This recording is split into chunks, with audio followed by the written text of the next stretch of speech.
Live শুরু হয়েছে। Hello everyone.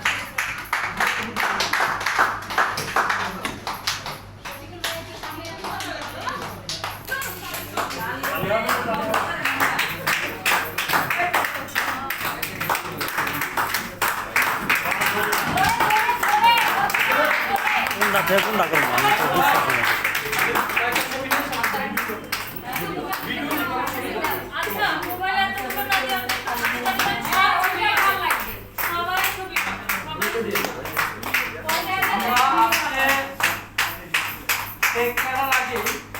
আমরা আজকে কেক কাটছি সাগর ভাইয়ের সেলিব্রেশন। আমরা দোয়া করি আগামী বছরের আগেই যেন আমরা সাগর ভাইয়ের জিএম সাগর ভাইকে যেন আল্লাহ কোম্পানির এই প্রজেক্টের যে টার্গেট দিয়েছি এই টার্গেট অনুযায়ী সাগর ভাই এবং তার টিমের প্রত্যেকটা ব্যক্তি যেন টার্গেট বাস্তবায়ন করতে পারে এবং সাগর ভাইকেও আমরা আগামী 2 বছরের মধ্যে স্টার হিসেবে দেখতে চাই। অনুমতিটা একটু শুনে নিব, এরপর আমরা কেমন লাগছে আপনাদের।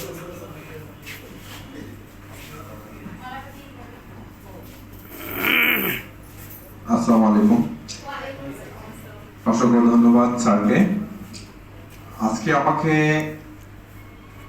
এত ভালো লাগছে, আমার ভালো লাগাটা হয়তো বা আমি আপনাদেরকে বুঝাইতে পারবো না, আমার ভাষায় প্রকাশ করতে পারবো না।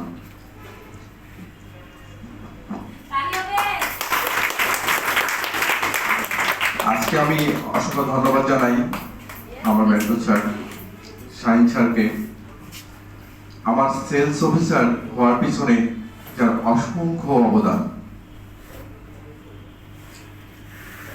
তার সাথে আরো ধন্যবাদ জানাই নাইট স্যারকে, উনি আমার সেলস অফিসার হওয়ার পিছনে অনেক শ্রম দিয়েছেন,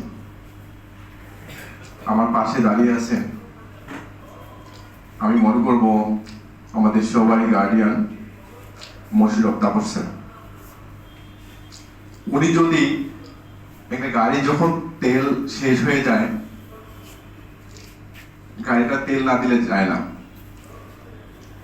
মশিরফ তাপস স্যার তেমনই একজন তেল, যে আমাকে যখন ওই কি বলবো, ওই গাড়িতে ধাক্কা, তেল না থাকলে যেমন ধাক্কা দেয়, আমাকে এমন ধরনের কিছু কথা বলতো যেন আমার শরীরের মধ্যে মানে একটা ইয়া উঠে যেত, স্পিরিট উঠে যেত, যে এই স্পিরিট না হলে কখন আমি সেলস অফিসার কমপ্লিট করতে পারতাম না। অসংখ্য ধন্যবাদ মশিরফ তাপস স্যারকে। আর আজকে আমার অনুভূতি, আসলে অনুভূতি তো ওইভাবে প্রকাশ করা যায় না। আজকে আমি যেদিন সেলস অফিসার কমপ্লিট করি, এই রাতে ইচ্ছা ছিল আমার, মানে আনন্দে কান্না করে ফেলছি আমি, এত ভালো লাগতেছিল। আমার জন্মের পর যে আনন্দটা পাইনি আমি, এই ছোট থেকে বড় হয়ে আমি আজকে সেলস অফিসার কমপ্লিট করে অনেক বেশি আনন্দিত।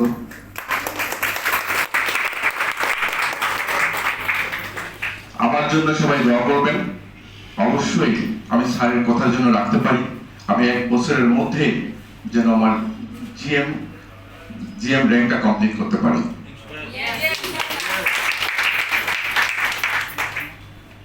অসংখ্য ধন্যবাদ সবাইকে, সবাই আমার জন্য দোয়া করবেন। আসসালামু আলাইকুম। অসংখ্য ধন্যবাদ। জিএম হওয়ার জন্য 1 বছরের কোনো বিষয় না, আমাদের যে প্রজেক্ট, এই প্রজেক্ট অনুযায়ী ওনার টিম 1 থেকে 4 জন ব্যক্তি যদি 1 বছরে এমন হয়, টিম 2 থেকে 4 জন ব্যক্তি এমন হয়, অর্থাৎ 8 জন ব্যক্তিকে নিয়ে যদি সে কাজ করে 1 বছরে সে জিএম হবে। কারণ 8টা ব্যক্তি এমন হলেই জিএম হওয়া যায়। আপনি কি প্ল্যান মাথায় পেয়েছেন? আপনার টার্গেট কি? এই গুএসও প্রজেক্টে মাত্র 8 জন ব্যক্তিকে রাখবেন, তারা 6 মাসে এসও হবে, 6 মাসে এমন হবে, আপনি 1 বছরে জিএম হবেন।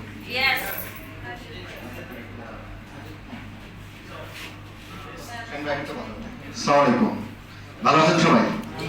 আচ্ছা, আমার পরিচয় তো দিচ্ছে, আমি একটু বেশি সময় নিব না, আপনাদের 2 মিনিট কথা বলি। আপনাদের সেমিনারটা শুনলাম, আমার নাম হচ্ছে হেদায়েতুল্লাহ তুর্কি, ব্যক্তিগত জীবন হচ্ছে আমি জগন্নাথ বিশ্ববিদ্যালয়ের ডেপুটি রেজিস্ট্রার। এর বাইরেও আমি নাটক প্রায় 150 নাটক আমি নির্মাণ করেছি, প্রায় 300 নাটক আমার লেখা বিভিন্ন টেলিভিশনে প্রচার হয়েছে। আমি অভিনয়ও করি, সে অভিনয় করে। হ্যাঁ, এই কারণে আমি শুধুমাত্র আমাদের তাপস স্যারের বক্তব্য শুনছিলাম, ট্রেনিং কেন আপনারা করবেন। এর একটা ছোট্ট কারণ নেই, আমরা জবে যখন জয়েন করি, এখানে আপনারা থাকতে পারেন যারা সরকারি জবে যোগদান করেন, আমাদের একটা ট্রেনিং হয়, জিটিআই ট্রেনিং বলে, 6 মাসের একটা কোর্স হয়। তো প্রথম যখন আমি সিলেবাস হাতে পাই, আমি খুব বিরক্ত হয়েছিলাম। সিলেবাসটা উঠাইলাম, আমাদেরকে খাবার ট্রেনিং দেওয়া হবে, কিভাবে খাবো। এর জন্য 24টা ক্লাস হবে, প্রতিদিন 8 ঘন্টা করে ক্লাস, 24টা ক্লাস হবে শুধু খাওয়ার উপর। আমি খুব বিরক্ত হলাম, আমার শরীর স্বাস্থ্য আগে আরো ভালো ছিল, পেটটা একটু বড় ছিল, আমি চিন্তা করলাম খেয়ে এত বড় হলাম, আর এই চাকরিতে এসে এখন খাবারের ট্রেনিং করবো, তাহলে 2 বছর আগে।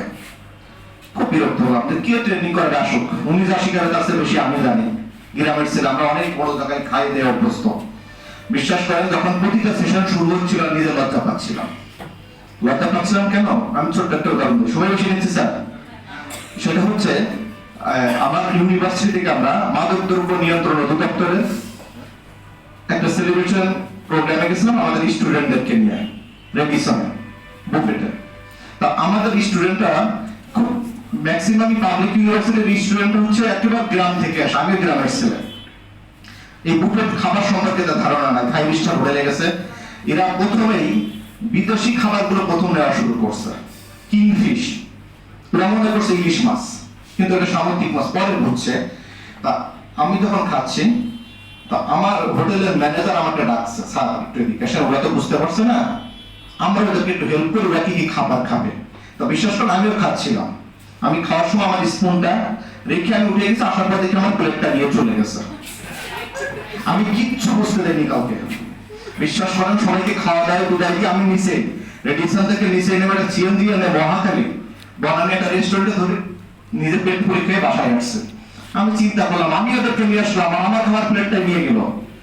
তখন কিছু বোঝে না, কিন্তু ওই ট্রেনিং এ যখন গেছিলাম তখন বুঝলাম আমরা যে খাবারগুলি খাই, বিশেষ করে বিদেশ যখন আমরা যাবো, ওরা তো আমাদের ভাষা বুঝবে না। খাবারের 276টি সিম্বল আছে।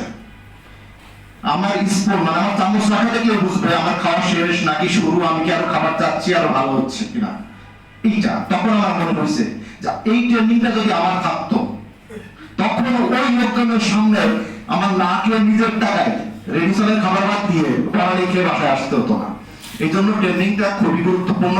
আমরা যে যতটুকু জানি না কেন, অনেক জানার আছে। আমি অনেক কিছু শিখলাম এই স্যারের কাছ থেকে এখানে এসে। আর আমাদের সাগর স্যার সম্পর্কে একটা কথা বলি, ব্যক্তিগত জীবনে কি করেন, প্রাইভেট জব করেন।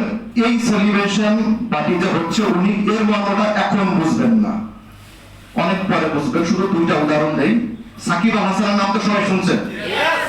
পৃথিবীতে ক্রিকেট খেলা দেখে ওনাকে চেনেন এরকম কোন লোক আছে? উনি কিন্তু বিশ্বকাপেও সেরা প্লেয়ার হয়েছিল, 2014 সালে সেরা উদীয়মান প্লেয়ার হয়েছিল। এর চেয়ে বড় তো ক্রিকেটারদের জীবনে আছে। অথচ আজ থেকে 3 বছর আগে ওনার একটা সম্বর্ধনা হয়েছিল মাগুরায়, ওনার বন্ধুরা ওনাকে সম্বর্ধনা দিয়েছিল। বিবিসি স্পোর্টস এর প্রোগ্রামে উনি বলছে ওনার জীবনের সেরা সম্বর্ধনা হচ্ছে বন্ধুদের সম্বর্ধনা, কারণ বন্ধুরা কখনো কাউকে স্বীকৃতি দিতে চায় না। বন্ধুরা যখন আমাকে স্বীকৃতি দিয়েছে, আমি বিশ্বের সেরা প্লেয়ার, আমি সেরা প্লেয়ার। তা এই সংগঠন তাকে যেহেতু সেরা সেলসম্যানের সংগঠন হচ্ছে, নিজের সংগঠন হচ্ছে সবচেয়ে বড় স্বীকৃতি।